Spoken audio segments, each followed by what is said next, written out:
received requests to share more info about numerology and life path numbers from episode 1. I have been studying numerology for years, but I am not a numerologist. I have learned that your life path number is the main energy of your purpose here. I also have calculated pinnacle numbers for my family, friends, and myself, and have noticed the explanation of our life journey, whether past, present, or future, to be interesting and accurate. Numerology works by reducing our birth date down to a single digit, ranging from 1 to 9.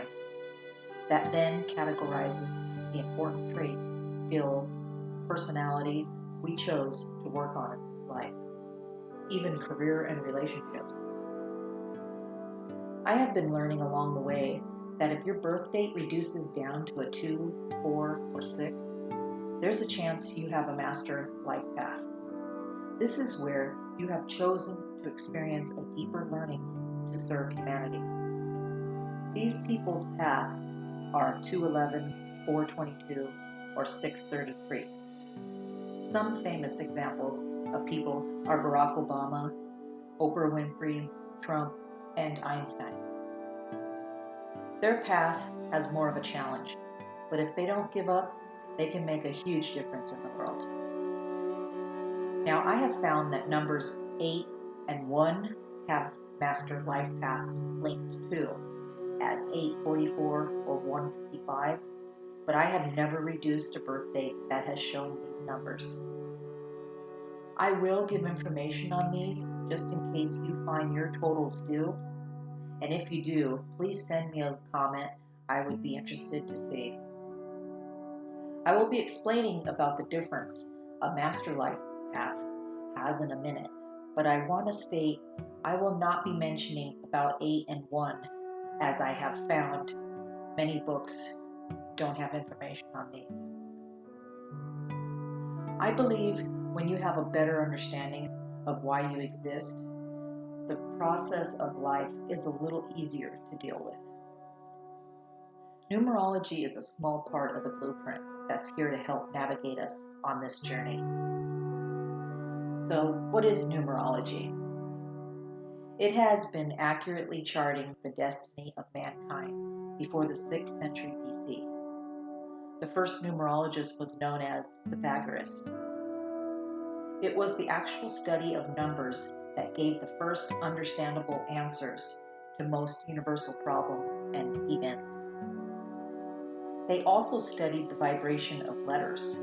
Not only the day and time of your birth signifies a lot about you, but the name you were given at birth also. Not to mention the alignment of the planets and stars, therefore determining your sun sign. But my point today is to give you the tools to narrow down your blueprint and have fun with using it on family and friends.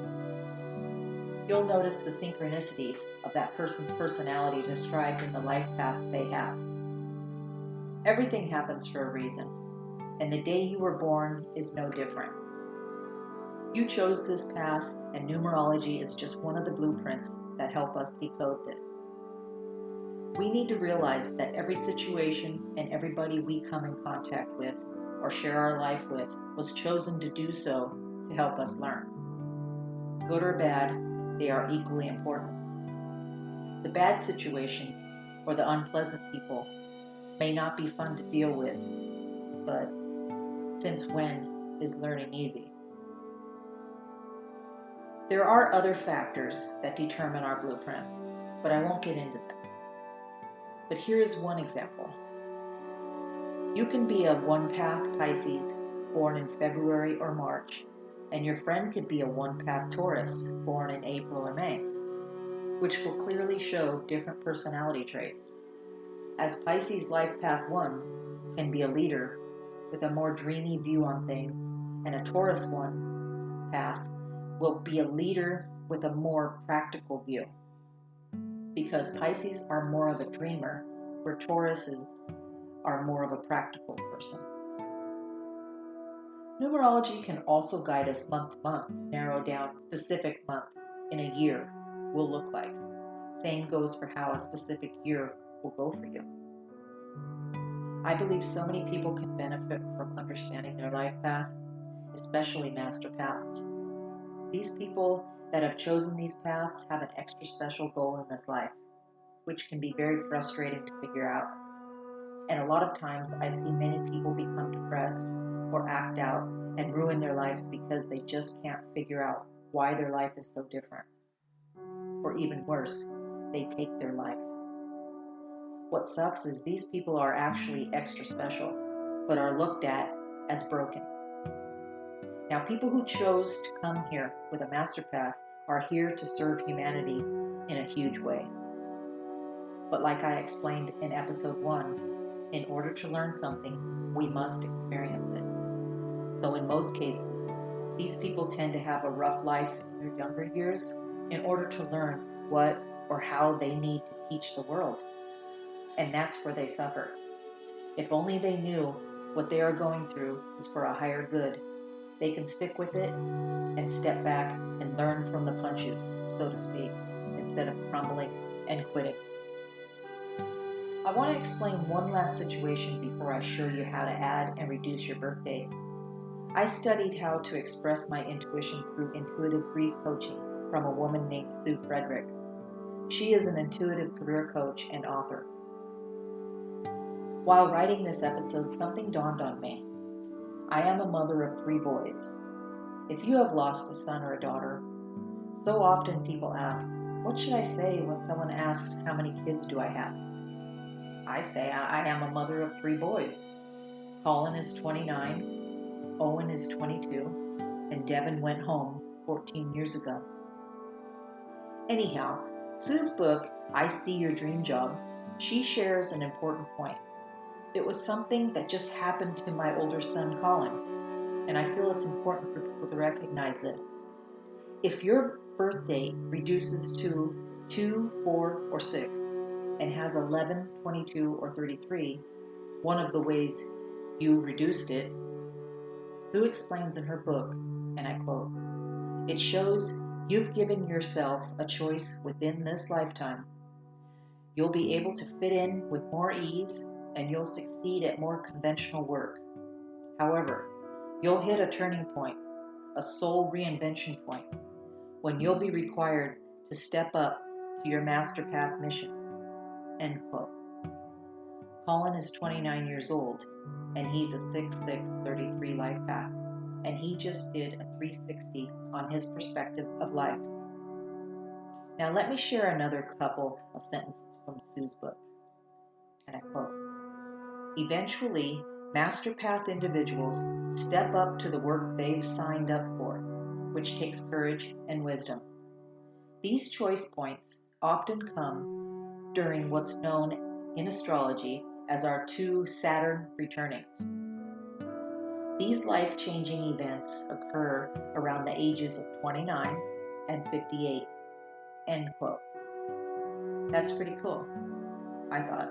He's 29. Not to mention, it's never too late to learn. At 58, you can have another major turning point in life.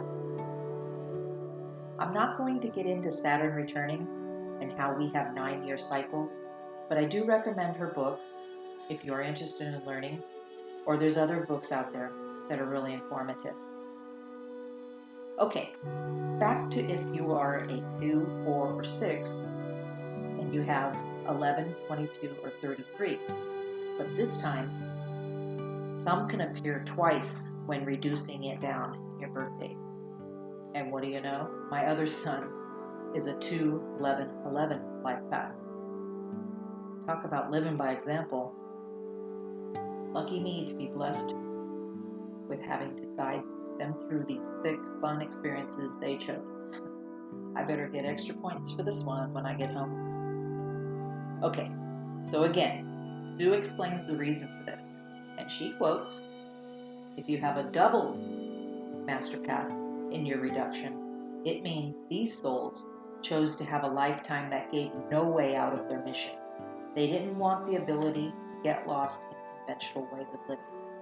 Their vibration would make it almost impossible for them to fit in and succeed at ordinary work.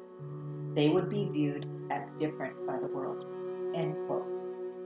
And sure enough, my son Owen beats me his own drum. There's no doubt both my boys are extra special and they are going to make a huge mark in this world.